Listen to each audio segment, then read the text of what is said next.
Good evening and welcome to Spine-Chilling Cinema. I am your host, Oliver, the Caretaker Collins, along with my lovely co-host, the Queen of Shenanigans, Alice, and trusty as always, Cat Bubbles. And yes, Alice wants to wish everybody out there in TV land and internet land a happy new year. It is now 2024. And this is our first show of Spine-Chilling Cinema in 2024, and we have a feature film for you, all the way from 1961, The Phantom Planet. Yes, Alice, it is a sci-fi film. You are excited. And she says, it's 2024, what's the score? She's a poet and she don't even know it. Oh boy. Oh my. But this film is directed by William Marshall, starring Dean Fredericks, Tony Dexter, and Coleen Gray. Yes, indeed. And there are a few other actresses and actors that we will talk about a little bit later in the show as well. Yes, indeed. Alice says that I should be happy that this is a sci-fi film that's not from the 50s. Because from the 50s,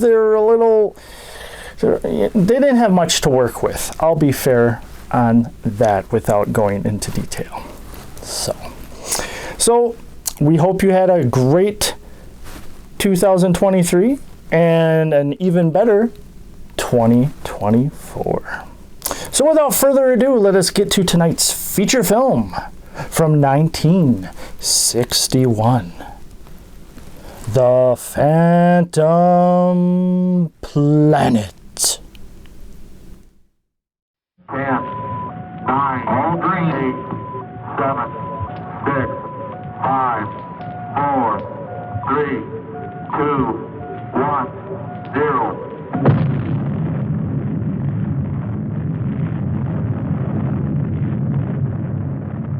Since the splitting of the atom only a few decades ago, and through his God-given genius of science, man, at last, has succeeded in penetrating further and further into the unknown vastness of space. The moon has become the launching base for advanced exploration. From this pivotal point, astronauts, at the risk of their lives, set out to conquer nature's mysterious forces. Yet many questions remained unanswered. What is his Earth in relation to the inconceivable number of other worlds? Is his speed truly the fastest, his achievements the greatest? Or is he a mere unimportant piece of driftwood floating in the vast ocean of the universe? Could there be life similar to our own on other planets? Is it not possible that atmospheric conditions of relative environments control their shapes and forms? If so, would they be giants? Or could perhaps the opposite be true? Could their intellect have reached a scientific level far above man's dreams? What then will the future reveal if this story you are about to witness is only the beginning?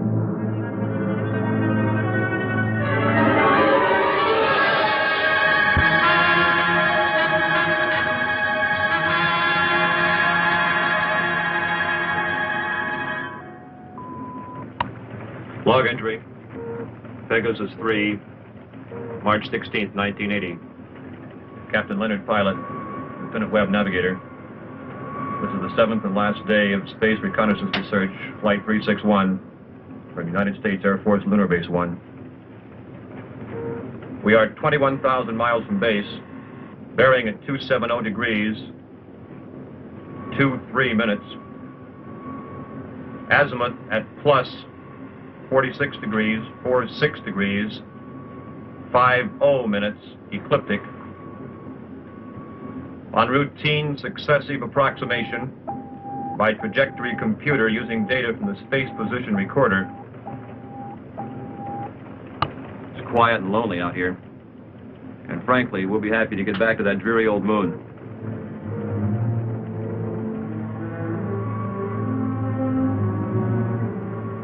We're almost a degree off trajectory, Captain. Equipment check's okay. Must be an outside acceleration force.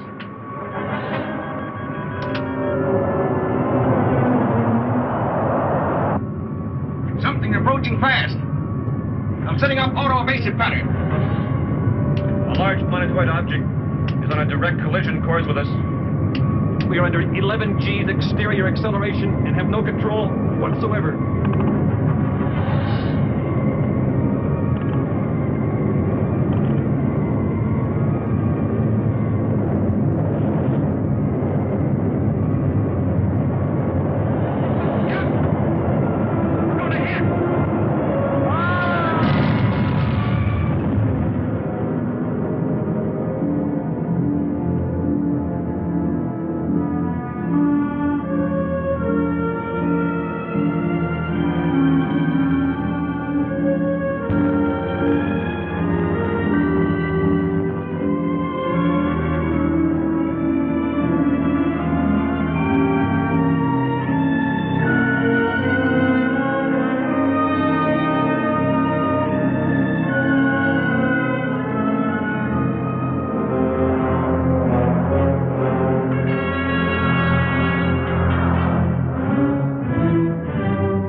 Just incredible.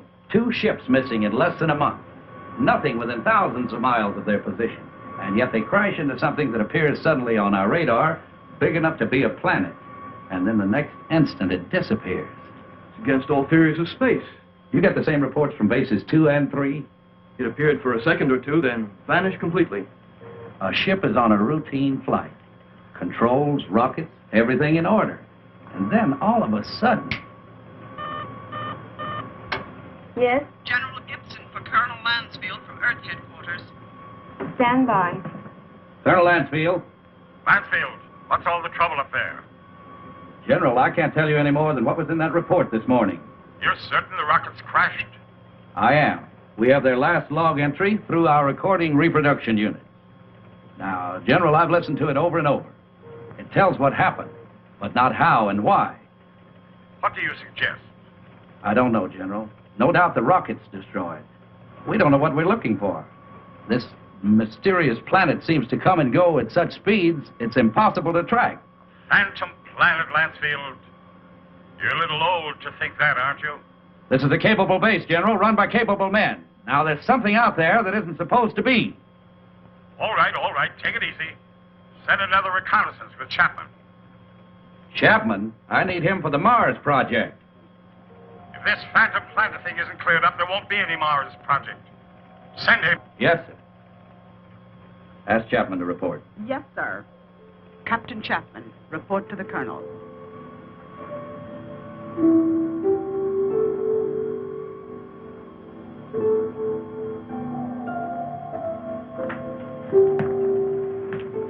I've been testing the pressure equipment for the Mars project. Forget about that now, Chapman. You leave tomorrow morning. The General wants someone with your experience. I don't know whether to feel flattered or not. What exactly will I be looking for? A floating space monster? This is no joke, Frank. I wish it were. Sorry, sir. You know how rumors move around the space. Well, it's one of the things we hope that you'll dispel. Well, you're the colonel. I'll take a crack at anything once. And that's about all you'll get, Frank. One crack.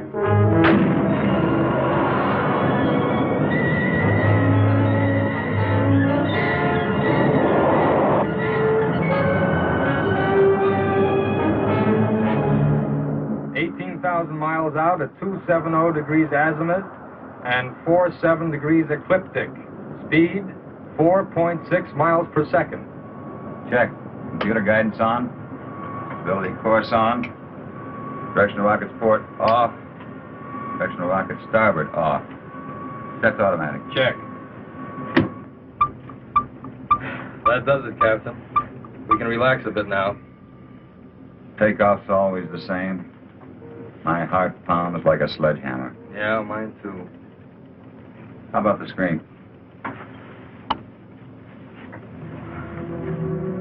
Never fails to fascinate me from up here. You know, Captain, every year of my life, I grow more and more convinced that the wisest and best is to fix our attention on the good and on the beautiful. If you'll just take the time to look at it. You're some guy, McConan. Lunar Base 1 to Pegasus 4. Lunar Base 1 to Pegasus 4. Can you read me? This is Pegasus 4 to Lunar Base 1. This is Lieutenant McConan. Colonel Lansfield for Captain Chapman. Chapman standing by. Anything out there, Frank? Nothing, Colonel. It's almost too quiet. Well, keep alert. And don't waver off your course 1 degree, unless you think you're on to something. And if you do get on to something, report at once. Yes, sir. Pegasus 4 to Lunar Base 1. Over. Out. I hope whatever was out there is gone now.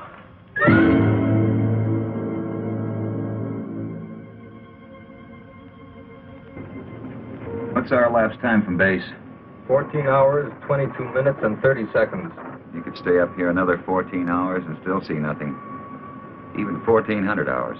That's about all we can do, though. Are you sure we're still on course? Why? Well, I have an idea. Turn to 278 degrees azimuth. Hold 47 degrees ecliptic. Yes, sir. Changing course to 278 degrees azimuth, hold 47 degrees ecliptic. Lansfield tells us to charter the same course Pegasus 3 took. Well, that's fine, but I don't think we'll get anywhere. This strange planet dashes about like it's supposed to. It figures we won't find it around here. So we're changing course. Lightning never strikes twice in the same place. Precisely. You with me? Like I said, you're the captain. I'll take a new reading. Thanks, Ray.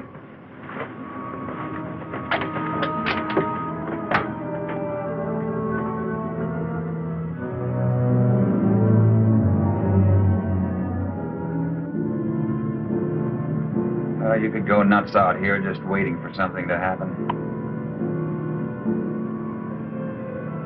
You seem pretty much at ease.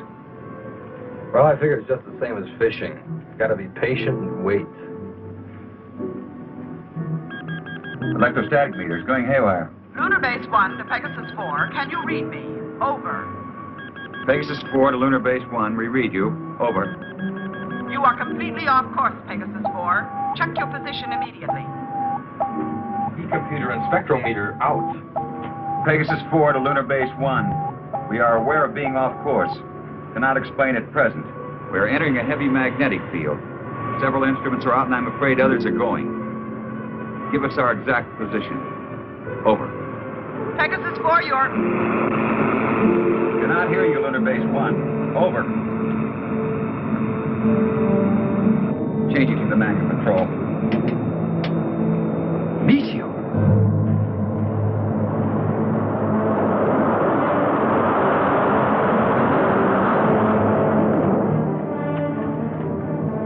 Boy, that was close. Yeah, and I'm afraid it isn't over yet.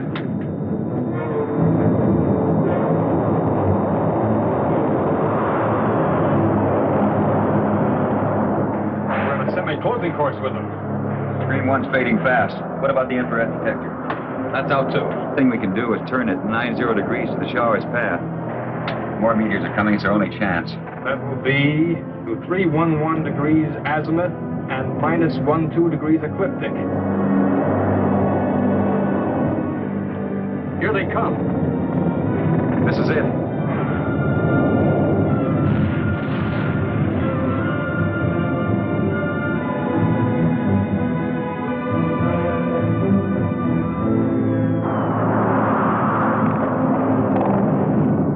Looks like the worst is over.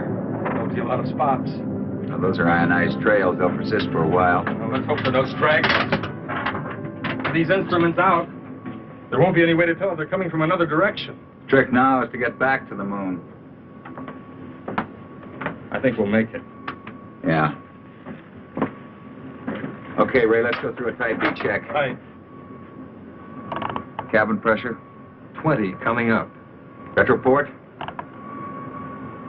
Positive. Retro starboard. Positive. Main circuit 1. Negative. Main 2. Negative. Now let's try the auxiliaries. Main 1. Negative. Main 2.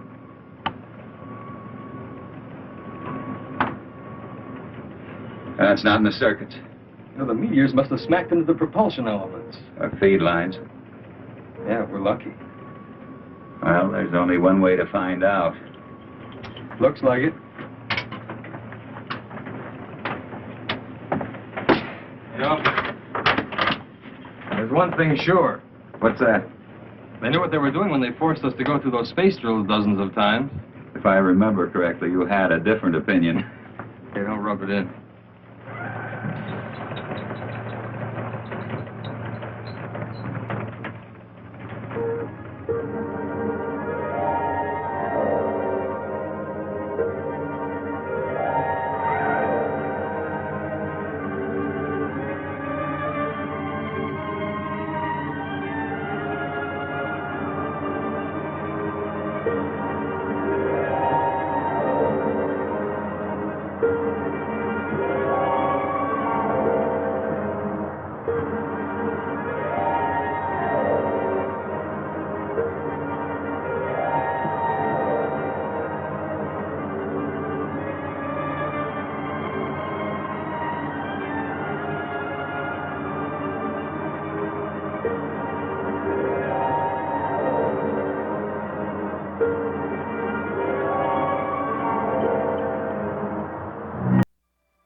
about and others are going.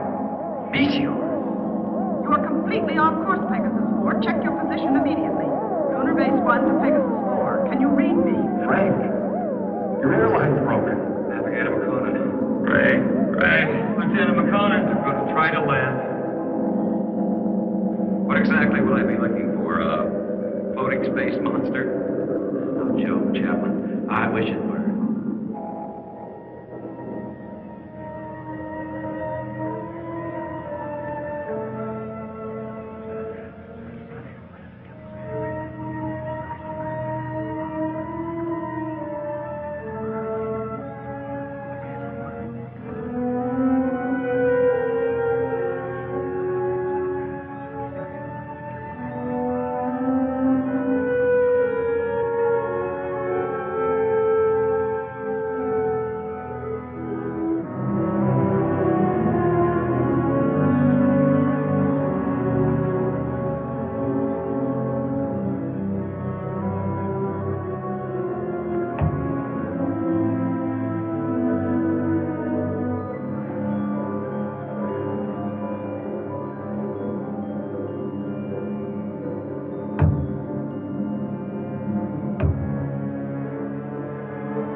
Size?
He should stand trial.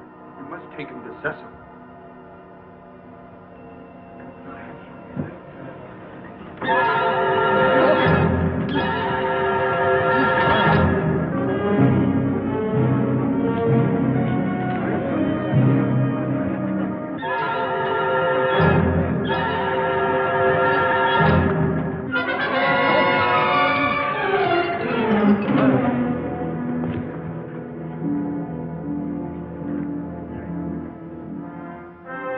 We will begin the trial. Yes, Cecil.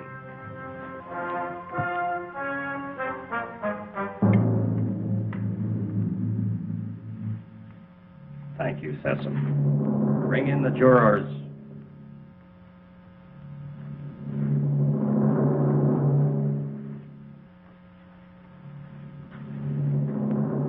Will Ipsilata step forward?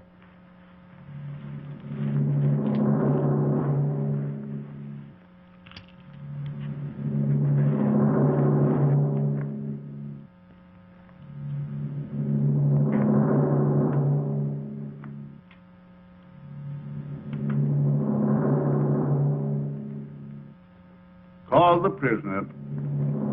Bring in the prisoner.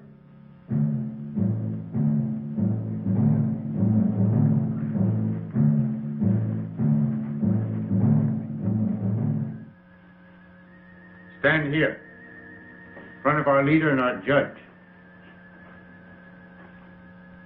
Is the prisoner from another world ready to hear the charges against him? Charges? What charges? I will ask the questions. Are you ready to stand trial? It seems I have no choice. First, I want to know what I'm charged with. We'll let you know in time. What are you called? Chapman. Frank Chapman. What is your occupation in the world from which you come? I'm a captain in the Air Force of the United States, a country on Earth, Space Exploration Wing. But you must know about us. You speak our language. We do not speak it. But here on Rayton... Rayton? Yes, Rayton, the name of our planet. Here we are able to translate all languages through voice tone waves. Why all these explanations? Let us go on with the charges. You're right, Aaron. This is no time for explanations. Man from Earth, you are accused of causing injury to one of our people. I thought I was being attacked, and I defended myself. I didn't want to come to your world. I lost control of my ship. It was like being pulled toward your planet by an enormous gravitational force. You were, when you came into our path of travel. Path of travel. Phantom planet. We managed just in time to control your landing by releasing the pressure in our space warp. I don't understand. There are many things you will not understand here. Maybe in time you shall. In time? That is correct. The jury will now vote and find you guilty or not guilty for inflicting injury on a Rayton man.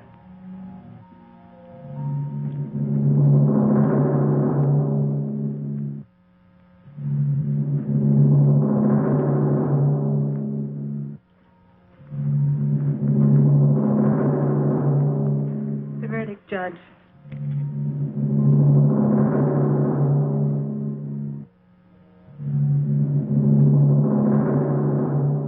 I find you guilty as charged. You are now a free subject of Rayton. The jury is dismissed. That is all. You are now a free subject of Rayton. That is not all. Listen, I don't know what kind of a place this is, but you must have some kind of law here. This planet pulled me to it.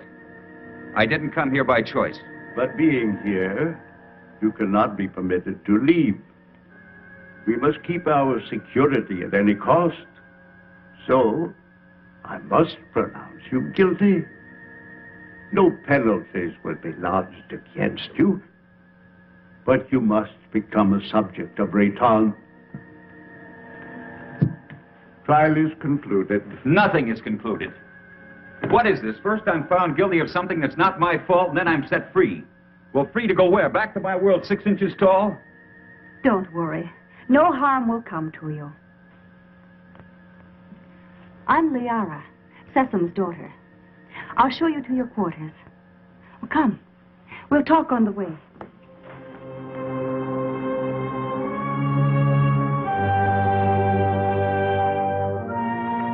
What has happened to me? You mean your size? Well, our atmosphere, together with some acceleration from our gravitational control, has reduced you to normal. Normal? Normal for us. You see, everything here is in proportion to our planet's size. We know several worlds that have creatures larger or smaller according to the size of their world. Do you feel any different? No, but it's not exactly funny to think that someone on Earth could carry me about in their pocket. Oh, that would never happen. The oxygen in your atmosphere would restore you immediately to your regular size. But either way, it wouldn't matter. You'll never see your world again.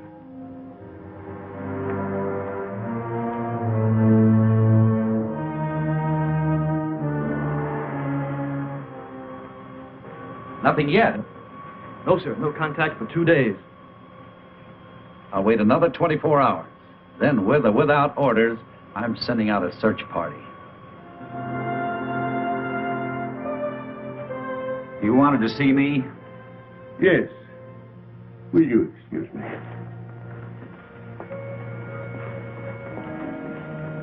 We must talk about your future. Your future on Rayton. My future on Rayton? I want to talk about getting back to my world, back to Earth. I'm afraid that is impossible. You might as well accept your fate of being one of us. Being one of us, you must be productive in one way or another. Well, what is it you want me to do? You must help us to keep spaceships from your world from landing here. But that's my only hope of getting back. Forget about it. 2 ships in my unit disappeared. Did they crash here? Unfortunately, yes. They were pulled into our strong gravitational field. Well, so was I. Yes, but luckily we were aware of your approach and lowered the power on our gravity field. I don't get it. In many ways, you're hundreds of years ahead of our science. Yet you live in such a primitive manner. It may not be as odd as it seems. It's true that our technology may be much further advanced than yours, but then a strange thing happened. Well, what was that? We had machines do all our work. People on Rayton became completely free of all labor, practically of all responsibilities. Our people became soft and lazy. They did not know how to cope with their free time. They started to fight amongst themselves. That's very interesting. Many people on Earth are beginning to face the same problem. Too much free time, too little work. Problem not at all unique in the history of the universe. Well, what happened on Rayton? Our forefathers then made a wise decision. They returned to, as you say, our primitive ways. The Raytons again had to toil for their living. They became much stronger, much happier, much more valuable. But you didn't forsake all of your scientific achievements. No, we retained the secret of the gravity control for our survival in space, and the secret of our food production for our survival on this barren planet. You sacrificed advancement for this. Sesame rules us, and we are content. Now, can't we get on with this, Sesame? Errand is hasty. We all are. Our lives have been changed so much. I would like you to become acquainted with our ways. Later, you may choose a wife. With Liara or Zeta. Zeta cannot speak, but she is a fine woman. Well, between the two, it would be difficult to make a choice. It is no problem. You may take your time, but once you've made your choice, remember, it must not be taken lightly. You must be hungry. Come with me. Liara, go now and learn our ways, and perhaps you may help us with our problems. You can decide about this later. Now you need to eat and rest.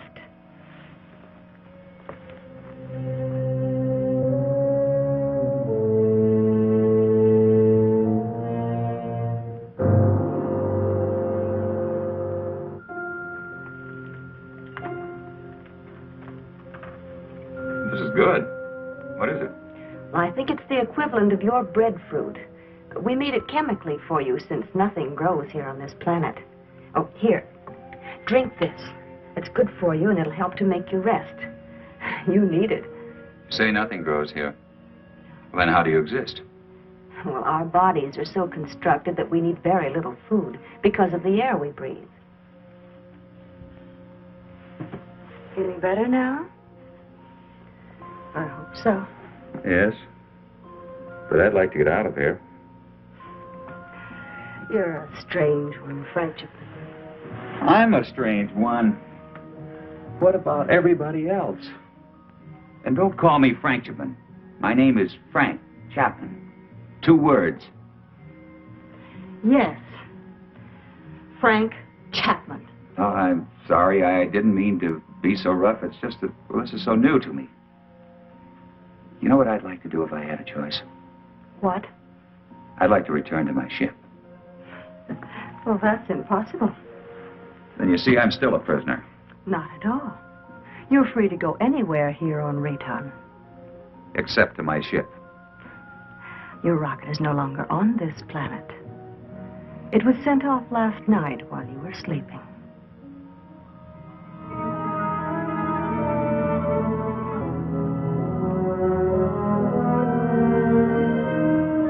I cannot read my position. I'm going to try to land. I don't think I'll make it. If I do, I'll continue recording. This is Captain Frank Chapman, pilot, Pegasus 4. My ship is being drawn toward an asteroid. Instruments completely out of operation. Navigator McConan, lost.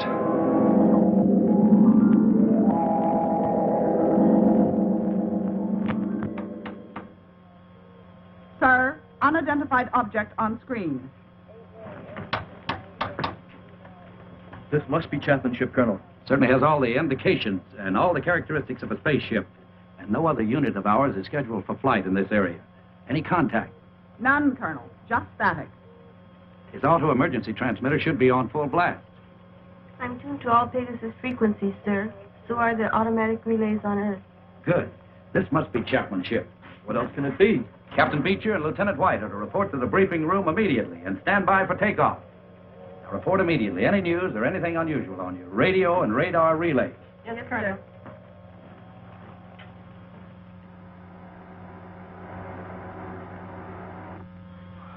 The rescue ship is in the countdown phase, sir. They're waiting for your final operation orders.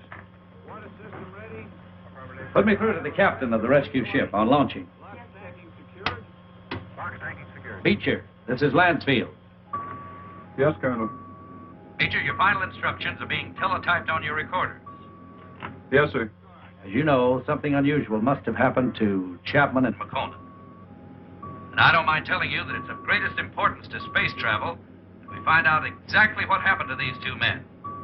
So blast off, and good luck. We'll do our best, Colonel.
Try to land.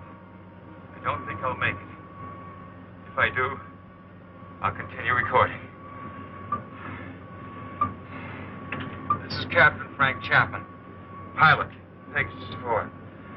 My ship is being drawn toward an asteroid. Instruments completely out of operation. Navigator McConan, lost. Pegasus 4 to Lunar Base 1. Pegasus 4 to Lunar Base 1. This is Captain Beecher, over. Lunar Base 1 to Pegasus 4. We read you, Captain Beecher. Good work. Stand by for Colonel Lansfield.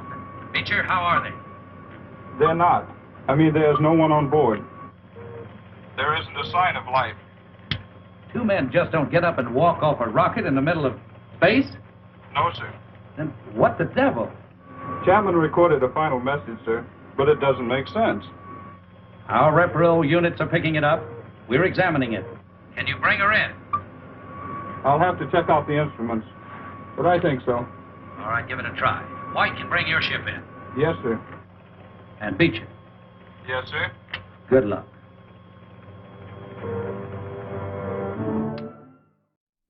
Welcome back. And Alice, no shenanigans, no changing of the skull or anything on the table. Are you okay?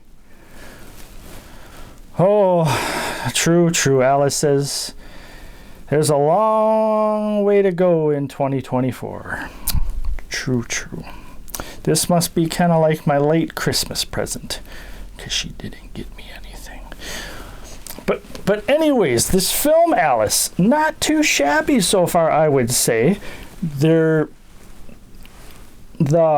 special effects aren't too bad, and Chapman is now a little guy. He shrank. I thought that was really kind of neat too, that the suit kind of like made it look like he shrank and wasn't fully in the suit anymore. Well, he wasn't, Alice says. Oh boy. But yes, and I guess he's somewhat free, but he can't leave. Alice says that sounds like Hotel California. I don't know if that's the line, but anyways.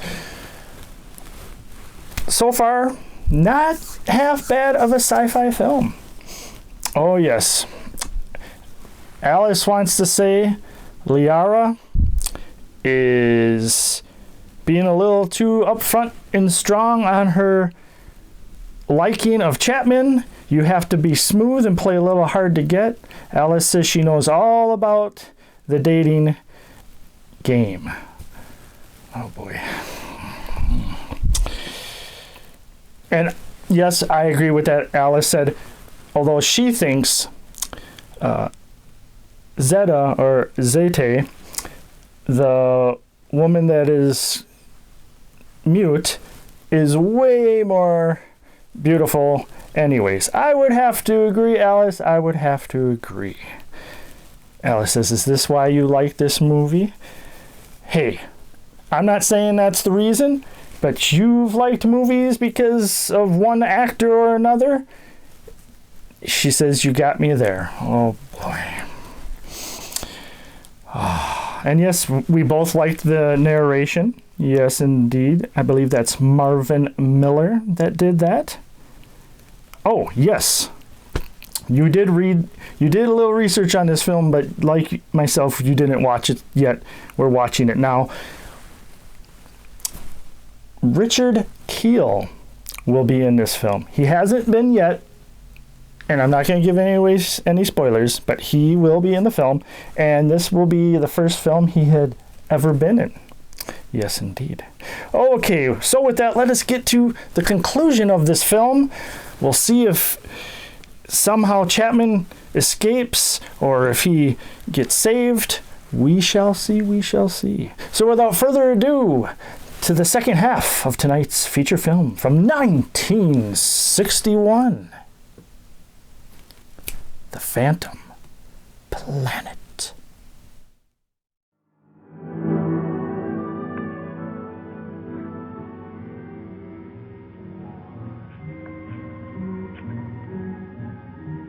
I can't work under these conditions.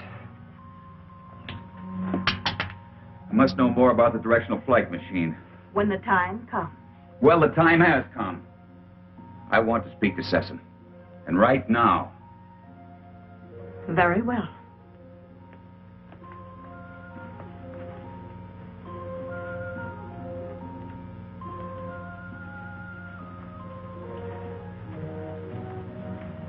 Father, Frank Chapman wishes to speak with you.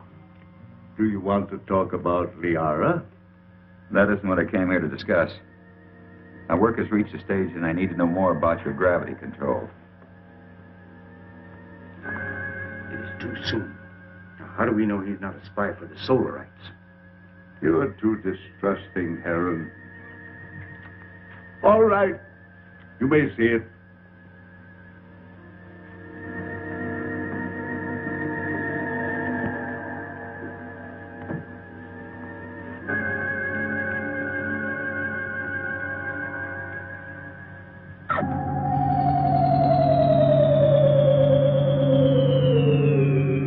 Incredible. But how? The high density of our planet made it possible for us to advance gravity and therefore anti-gravity theories. It's beyond me. Einstein was working on this problem, but he died before he could complete his investigations. What causes Rayton's high density? The atoms on this planet have narrower electronic orbits than the atoms on most other planets. The smaller they become, the easier it is for us to control and take advantage of positive and negative gravity. But why is Rayton getting smaller? This planet is slowly using up the energy that holds the atomic particles together. You mean you might disintegrate into nothing? Yes, someday. But it will not be in our time. Well, I guess it's the same as on Earth.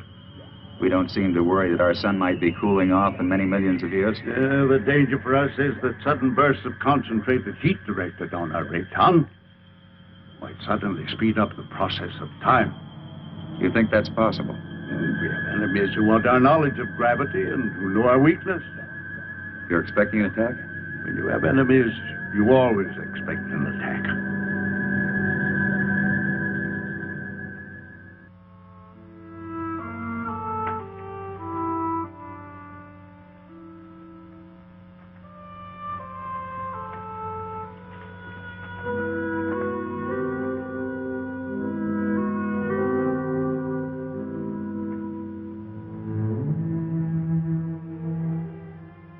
Hello.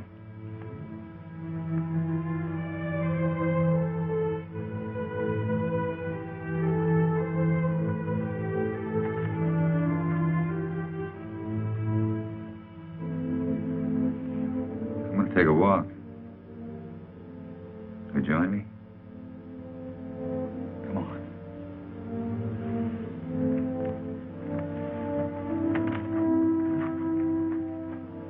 You know, this is the first time I've had a chance to talk to you alone.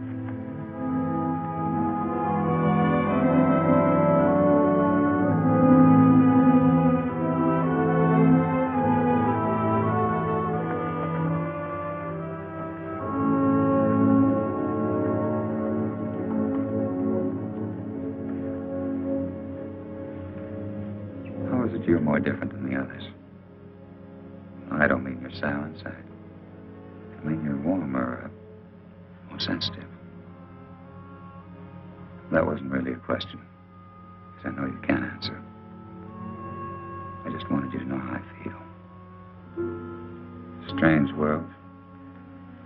I don't want to hurt Liara. You don't either, do you? I like you.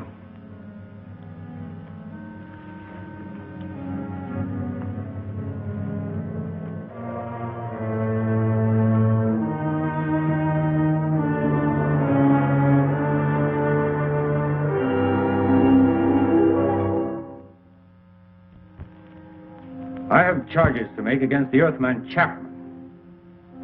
He is imposing himself both on Liara, your daughter, and the mute girl Zeta. Now, this is an insult to Liara. You know I love her. And a direct insult to me. I am asking, rather, I am demanding your permission to challenge him to the duel.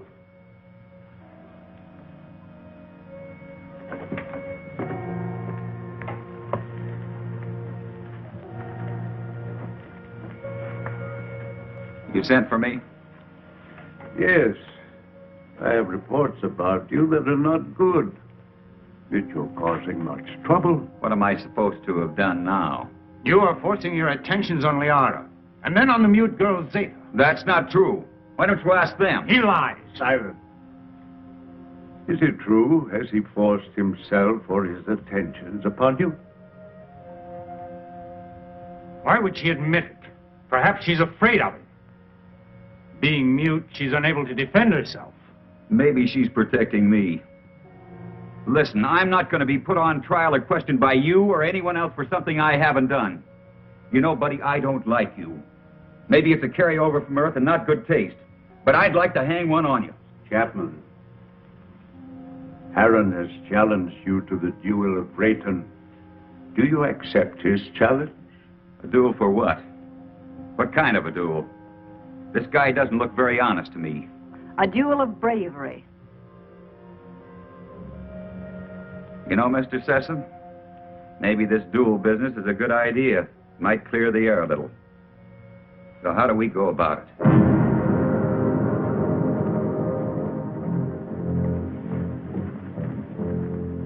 Aaron, you know the rules for the duel of Rayton. But for him, I'll have to explain and show the results. Chapman, come here. Those are gravity plates that we've had placed here.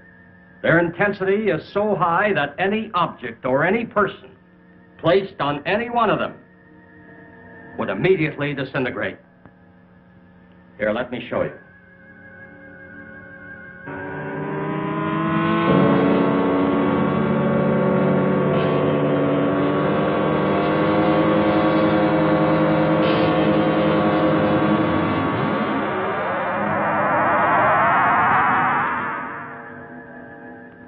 The duel of Rayton is one of physical strength and skill. You will use this rod and attempt to push your opponent on top of one of the gravity plates. You saw what happened to the rock.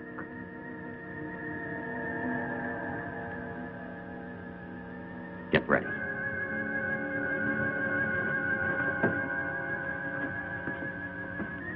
Put the combat rod in position.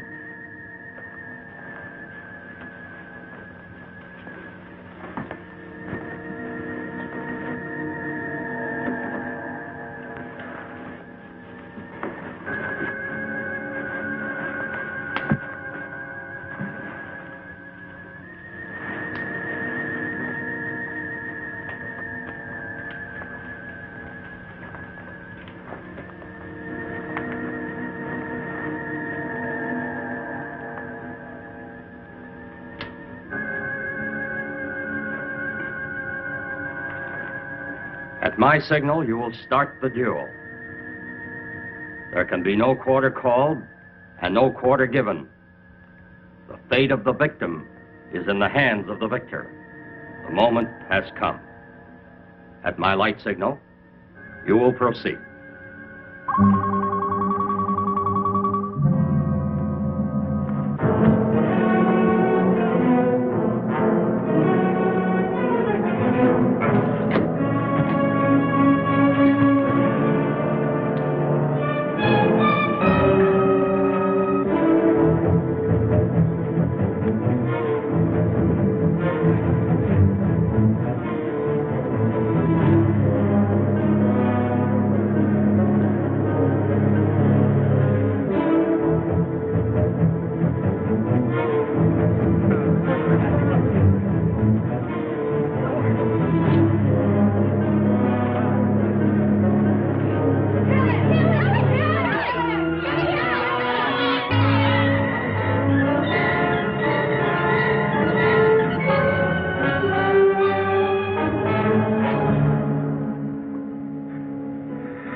Kill you. I never did.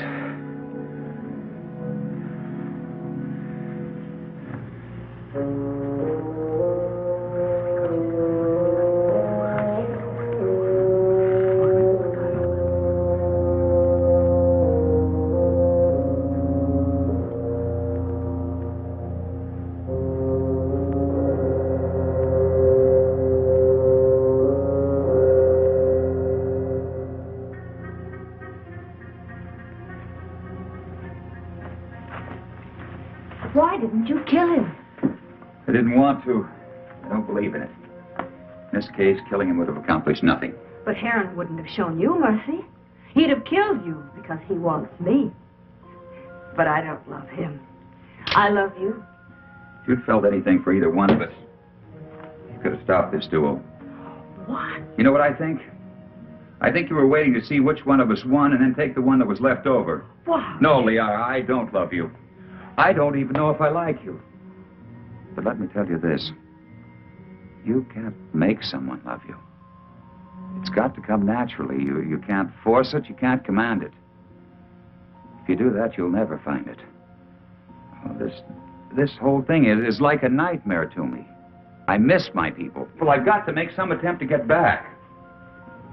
And if you feel anything for me, you'll try to help me. Well, perhaps you're right.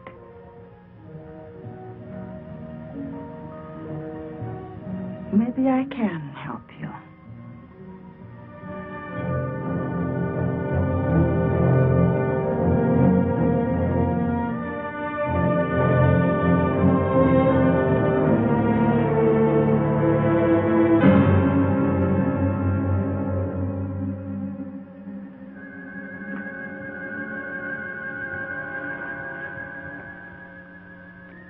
As you said, I don't want to kill you. No, I think I could understand your somewhat quaint language if I were on your Earth a little. Well, why don't you kill me? You didn't kill me. You had the chance. Well, what about the knife? This isn't exactly what I'd call a friendly visit.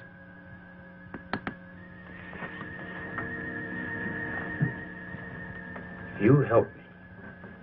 I have a plan whereby I might help you to leave our planet. Perhaps it will work. I don't see how this is possible. What about my size? I inspected your giant suit. And the oxygen tank holds air from your own world. Now, isn't that right? Yes, of course, but why? No, never mind that. It's not important.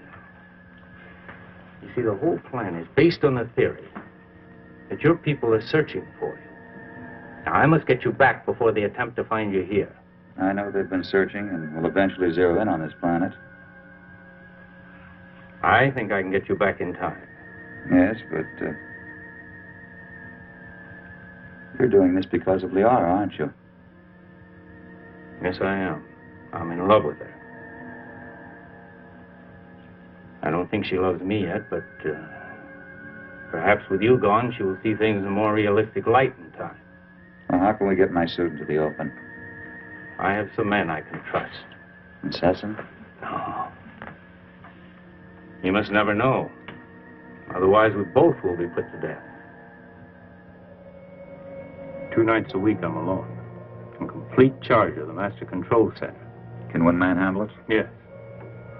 And on one of those nights in the near future, while Sesame's sleeping, I will maneuver Raytown within a distance of your Earth's moon. You think they'll be able to see us?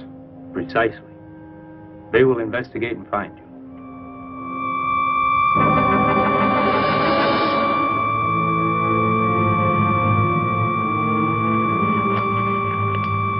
Go with it.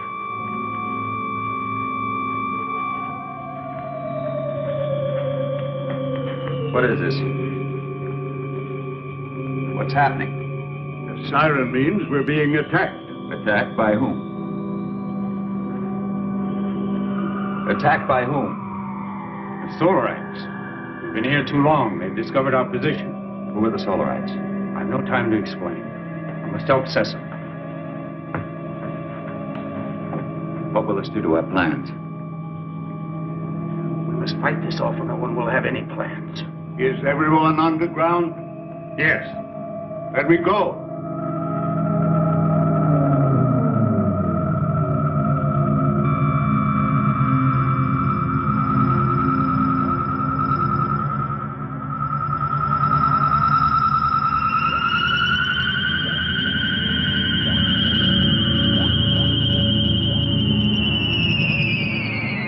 Safe for the moment. I fear they won't give up so easily. Safe for the moment? Well, who are these Solarites, anyhow? They're from a sun satellite. For generations, they've been after our universal gravity control because they want to avoid being pulled into the sun. If we don't stop them, they'll eventually attack your Earth. Liara, show him the prisoner. Prisoner? Come.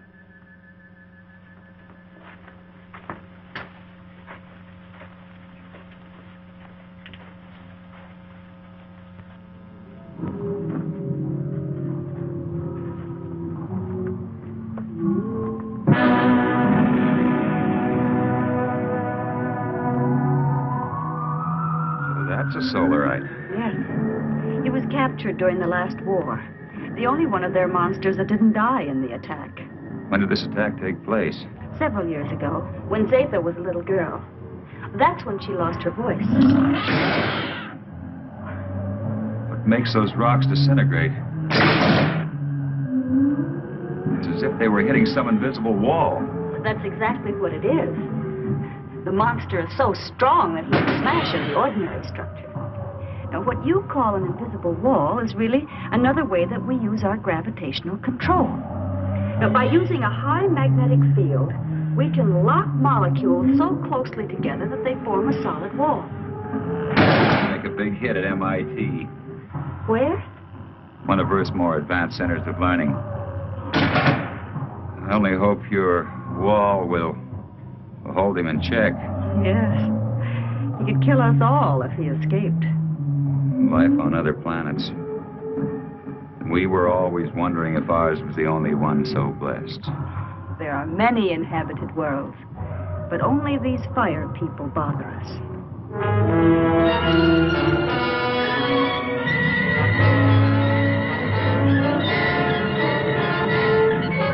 We have been sighted by the enemy.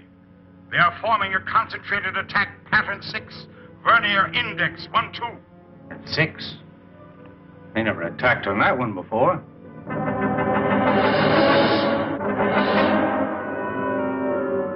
What are we going to do? We must try to break up the attack.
Fantastic. We can do one of two things. Outrun them or fight them. Well, breaking up a formation is one thing, but how can you fight them? Do you have a chance? We have to settle that once and for all. Living in constant danger isn't worthy of us. But don't forget, we still have the gravity control. The greatest danger to us is the high-intensity heat bomb. That's right. They have enough concentrated heat to blow up our planet instantly. What would you do? I would fight. And you? Fight. Right. That's exactly my decision. Prepare for battle. Sharp acceleration for attack position.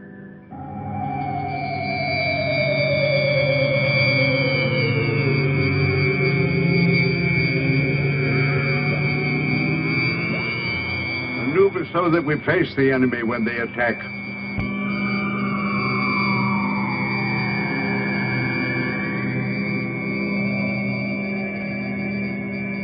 Aaron, alert our units to be ready for frontal attack.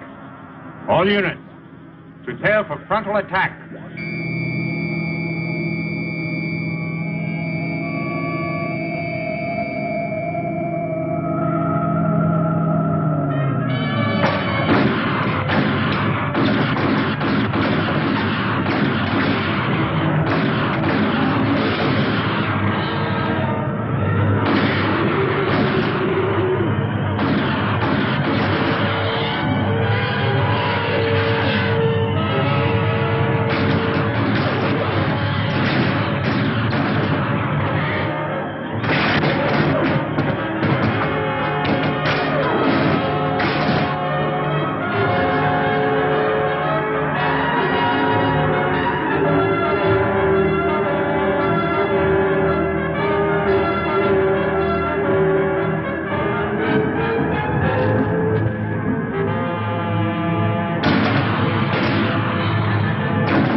Activate the gravity curtain.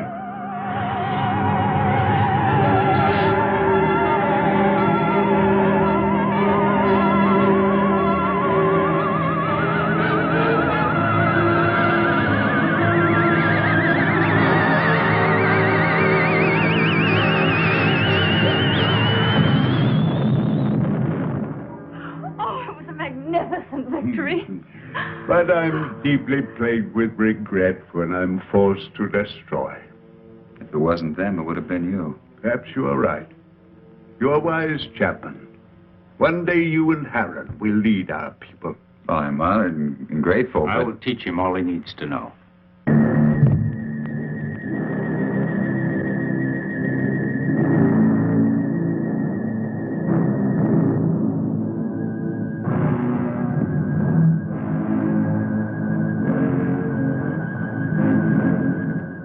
Where's Zeta? She went to sleep early. Sleep? I'm very tired.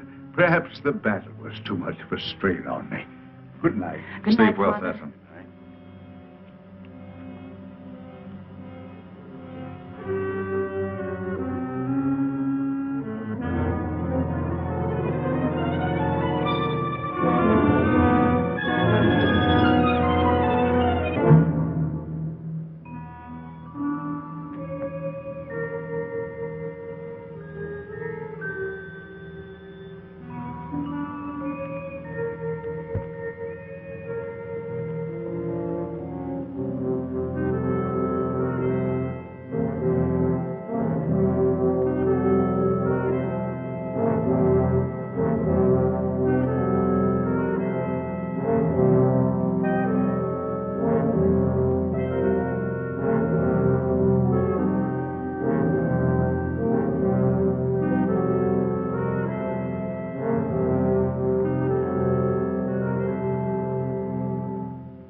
What happened to him? I think it was a solarite. Are you all right? What happened? I don't know. Was it the solarite? Did you see him? It was terrible.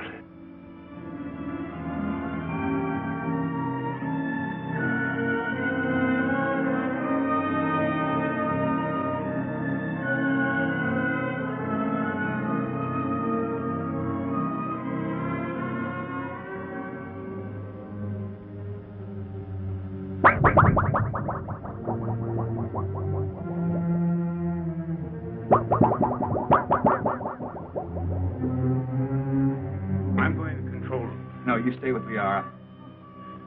Chapman. Yes?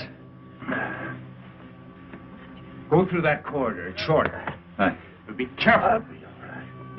I'll be all right. Oh, Heron.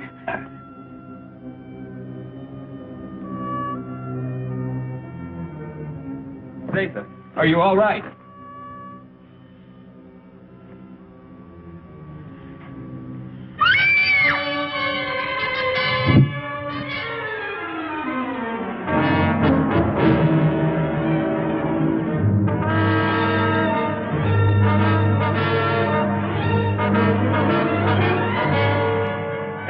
Watch the plates!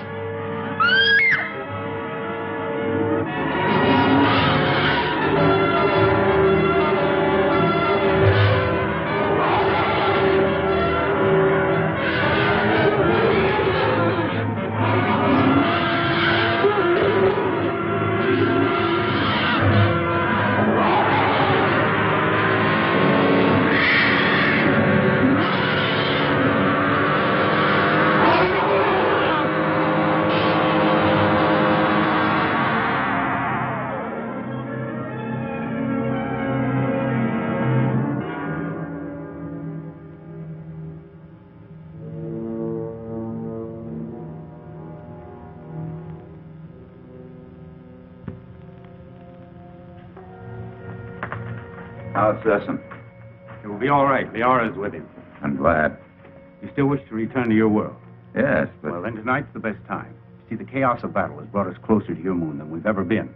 It'll be a simple task to maneuver Rayton slowly and steadily even closer, and the risk will not be so great because the travel time will be short. And we'll be well within the range of Moon's radar. Yes, but we cannot go unnoticed. Now, as soon as we're within range of your moon, my men will carry your suit out into the open. Now, if your people come to investigate, we'll pull them into our gravity and direct their landing. Meanwhile, you will enter your suit, seal it up, so that you're not exposed to our atmosphere, and, well, the rest you know. Where shall I meet you? In the control chamber. Someone will come for you.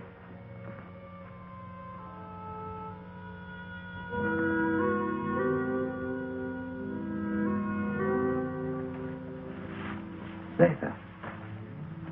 It's you. Yes, Frank Chapman. But you can talk. From my fright when I thought you were going to be killed, something happened. And after I screamed, I found I was able to speak. Zatha. I have many things to say to you, Frank Chapman. But it's so wonderful you being able to talk. And I have so many things to say to you. Oh, everything has been terrible. You're so lovely. You have such an adorable little face.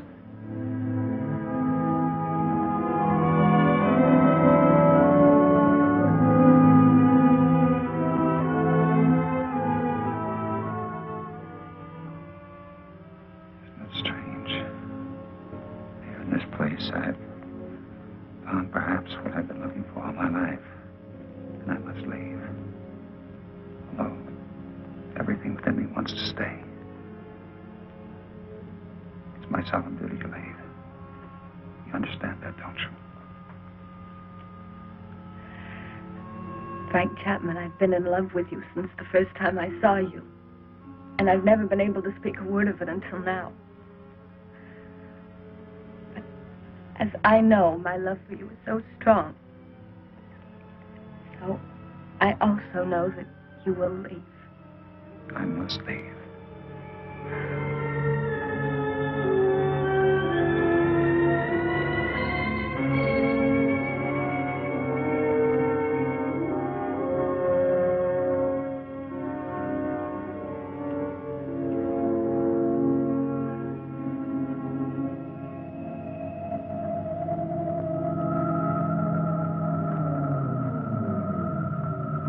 Good, you're on time.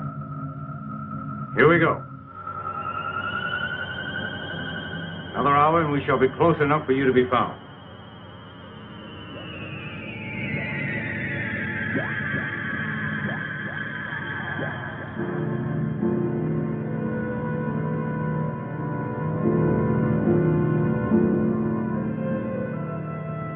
Lunar Base 1 to Rocket Ship 380. Over. This is Rocket Ship 380 to Lunar Base 1. Over. radar has just picked up a giant asteroid, identity unknown. Cannot find any record of it in the space charts. The Phantom Planet. Give us exact position of asteroid. 9 degrees in northern cluster field, and I have an order from Colonel Lansfield. You are to land on this asteroid and send White to investigate. I hope you will find happiness back with your people. You would be my happiness. Here or there. Frank Chapman, please. You must take the stone. It will be a good luck charm. Hold on to it. It will help you to go back safely to your people. Keep it. And remember, Mac, I love you. Yes, Zeta. I'll keep it forever.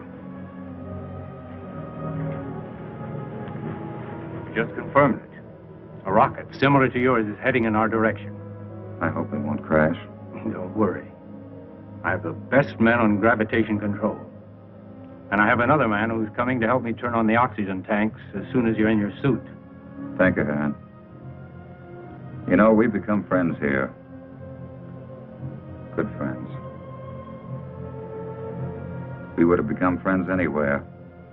Your planet or my Earth. I wish you and Liara much happiness.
Chapman.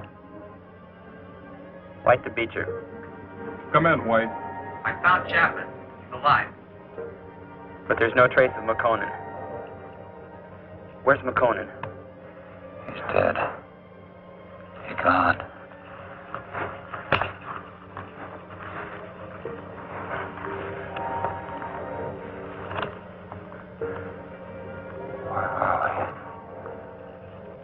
Where are they? Where are the others? Where's who? Zeta. What are you talking about? Say something. Helen. Come on, let's get back to the ship.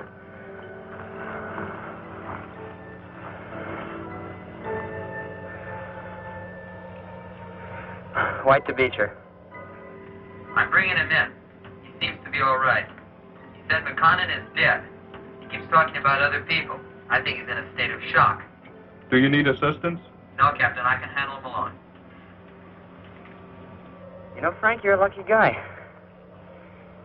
This is a wandering planet. Could have carried you anywhere. I'm sure glad we found you. Zeta. Where is she? What you need is a rest.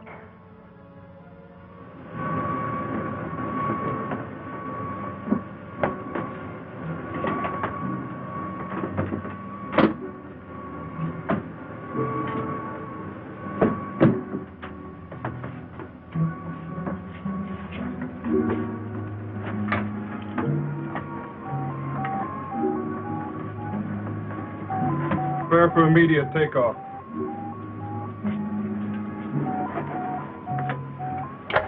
How do you feel, Chapman? I don't know. I don't understand. It's unbelievable. We'll get you back to Moon Base for a thorough examination. Do you think you're hurt? I don't think so. You must have been knocked out for quite a while. I must have been dreaming. Quite possible you were delirious. The shock of the crash landing of your ship. Ray's gone. But I just left Zeta and Heron.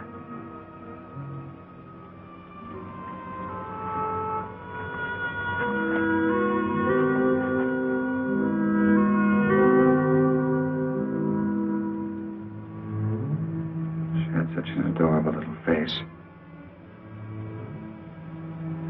All rockets ready for firing. Stand by for countdown. The gravity of this planetoid is very strong. We'll need every bit of thrust for our takeoff. Don't worry. I know we're gonna make it. Start your countdown. 10, 9, 8, 7, 6, 5, 4, 3, 2, 1, 0.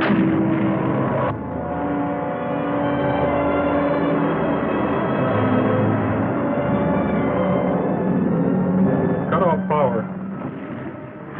Power off. Rear screen. Rear screen.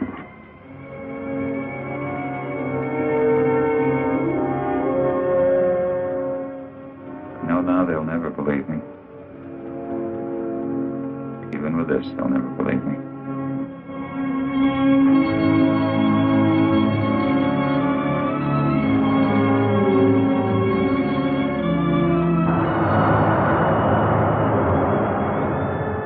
What then will the future reveal? If this story is only the beginning, is only the beginning, only the beginning.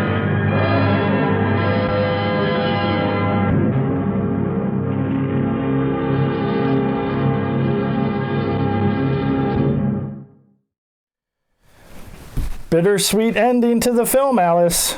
Yes, indeed, she says. Now she's stealing my lines. Indeed, indeed. Chapman escaped, got rescued, and unfortunately had to leave Zeta all on her own. Well, still with her people, but yes, Alice, they were falling in love. Yes, indeed. Yes, indeed. And Alice also says that she knows who Richard Kiel played, the Solarite that was kind of like captive and then escaped. Yeah, Alice, that's not too hard to figure out, not to put you down or anything for figuring that out, but 7-footer, not many 7-foot actors, especially around that time. Yes, Alice, maybe basketball players, but they're not actors. Some of them are. Oh boy, here we go. Oh boy. Oh, and Alice did start really being attracted to Chapman as well. Well, if you want to see more of him, he's mainly known for a little TV show called Steve Canyon, I believe from 1958 to 1959. Well, she's going to have to search that on Amazon and see if she can get the DVDs. I don't know if it's on DVD. Amazon has everything, she says. Oh, kind of. All right, but review and ranking time of the film. Alice wants to go first. Since it's a sci-fi film, she knows best. She always does, she says. Oh boy. You liked pretty much everything about the film. You thought the special effects weren't too bad for 1960s. I have to agree on that part. And Chapman wasn't hard on the eyes. Oh boy. So what about ranking, Alice? Oh, wow. Wow. She's giving this a 9 out of 10 shovels. Alice says, with you saying, wow, it sounds like you're going to give a bad ranking. Well, it's not going to be a 9, that's for sure. So, like Alice, I thought the special effects weren't too bad for a film from the 60s, 1961 to be precise. The actors and actresses weren't Emmy-winning, global-winning actors and actresses, but they held their own, so there wasn't too bad at acting. The story wasn't too bad. I'm not the biggest older film sci-fi fan, but there was a lot to like in this one, so I am actually going to give this a 7.5. I was going to be a little lower, but after hearing Alice's ranking and review, I can see her point that the film wasn't all that bad. So our first show of 2024 is down in the books. Alice says, hopefully this year's better than last year. Well, that's what we always hope for. We always hope to get better as people and as hobbies and everything like that. Always strive to get better, even if it's just a little bit better, so it's always a good feeling. Alice says, oh, inspirational caretaker now. Okay. Where was this last year, she says. Okay. So with that, we hope you enjoyed Spine-Chilling Cinema tonight. If you want to support the show a little bit, you can go to our Facebook page. Give us a like. If you do comment on anything there, Alice is the moderator.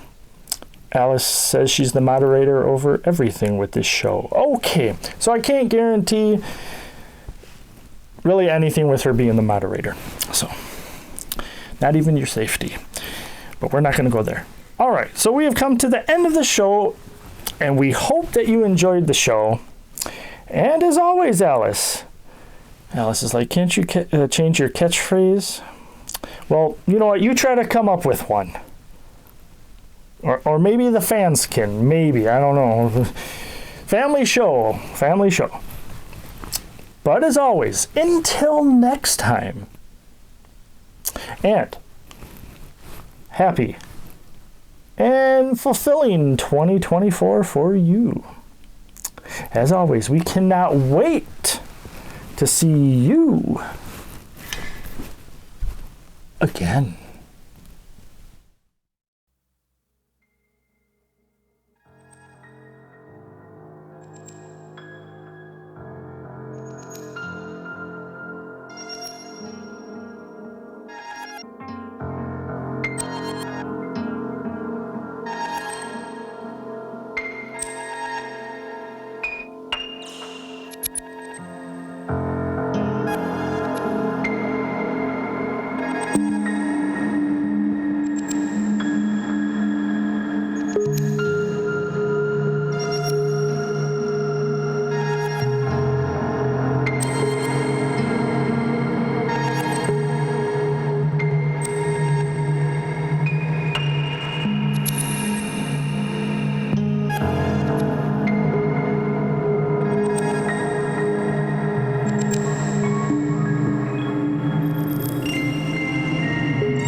you.